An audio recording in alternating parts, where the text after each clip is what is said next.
Welcome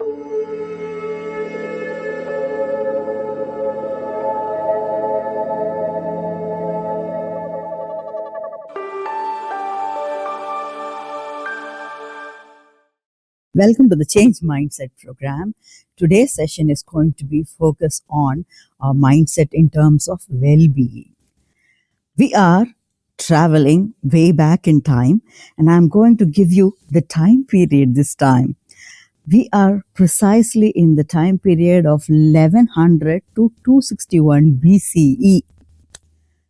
This is a period that defines a dynasty by name Kalinga dynasty.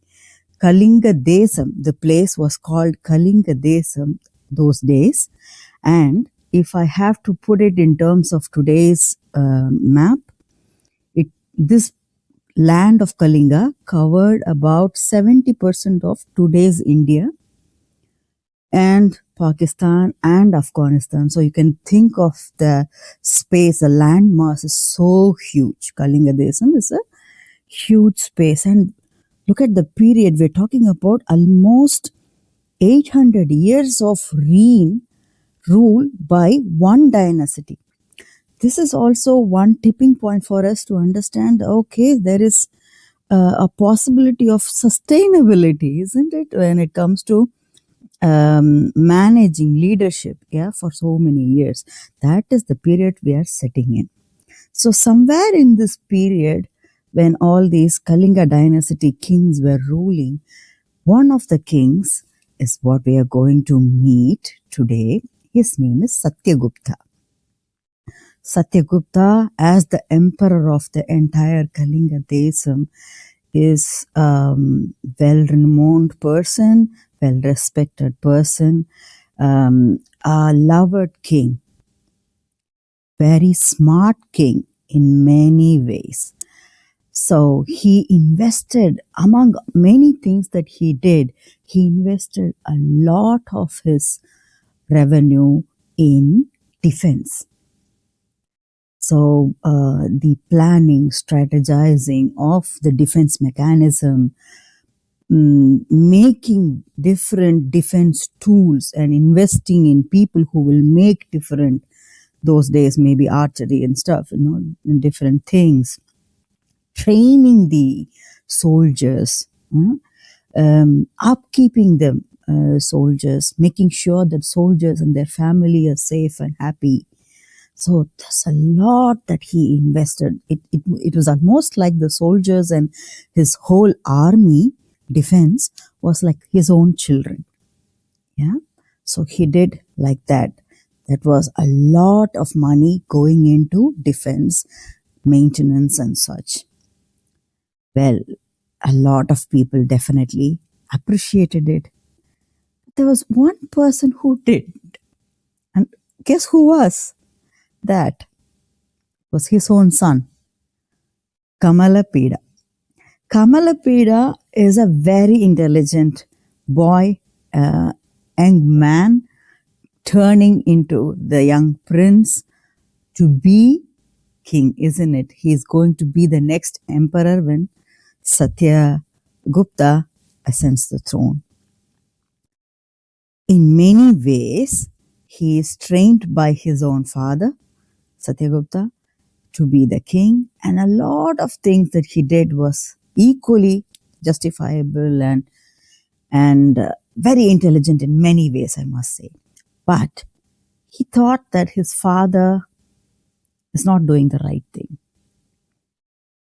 He thought that the revenue that is spent on all this defense mechanisms and such is all waste. There is always this difference of opinion between father and son, and it was not a new thing. But the challenge right now is that Satyagupta is not just a father. He is the emperor, and he has to hand over responsibilities to his son, who will be the future emperor. So there is this emperor responsibility to make sure that the dynasty continues to flourish in the same way that it did when he was there. Another responsibility. It's a three-in-one role, isn't it? Another responsibility he is thinking of is that he is a guru. He is a teacher to his own son. And the teacher-student relationship is somewhere failing here.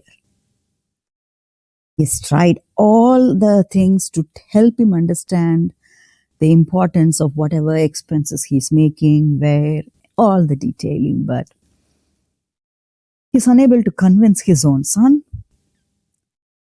That's where things are. Can we just take a pause from the story and come back to today's world? Can we reflect on the mindset of Satyagupta? Why do you think he's doing this? Why do you think he would be investing so much? And also reflect on Kamalapida's point of view. Why is he disagreeing with his own father? Maybe your own perspective on the whole scenario. While you reflect on that, I'll give you a short action point also. Can you list down practically the goals that you were setting in your life and the delays that happened to your goals or disturbances that happened to your goals just because of your health or well-being? In terms of how many hours did you lose or how many days did you lose just because of your health problem? It could be a minor headache or a major operation that you had to go through. Doesn't matter. List down the time lost or the delay, whatever disturbance you felt while doing the goal.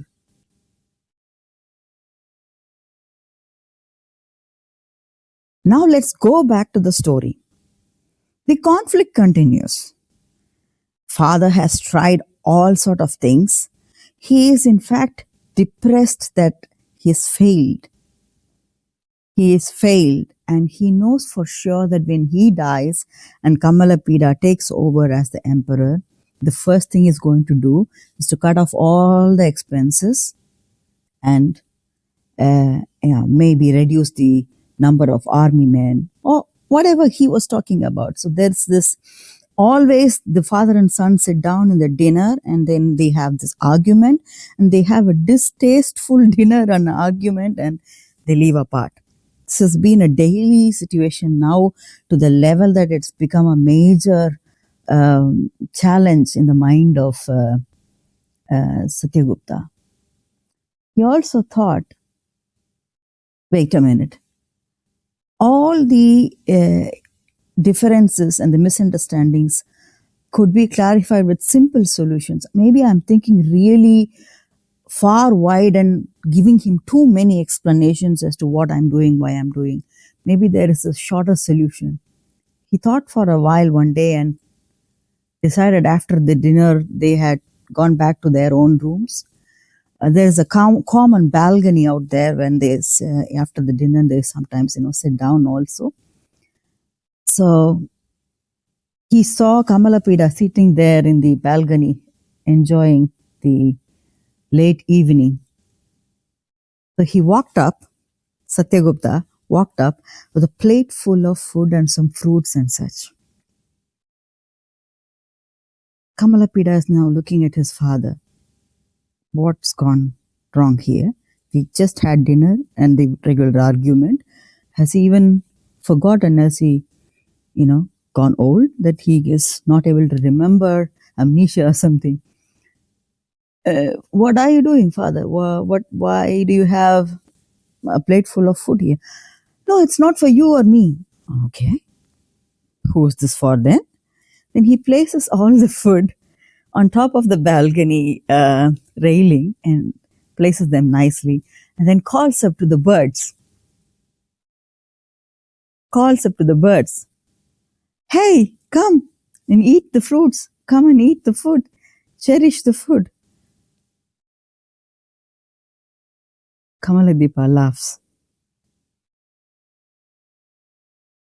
Father, with all due respects, I must tell you that what you are trying to do is a matter of idiocy. Why? Why do you think that? Well, the assortment of food that you have placed is wonderful, no doubt about that. But it's late in the evening, all birds go back to their nests. No matter how much you shout and no matter how good the food is, display is, the birds will not come. There's no point in placing this. And Satyagupta said, exactly, my son. Exactly. That's exactly what I've been trying to tell you all along. Let's get back to your action points. You have already listed out some of the health challenges that you have, and um, and how much of time spent on that, or what did you waste on that.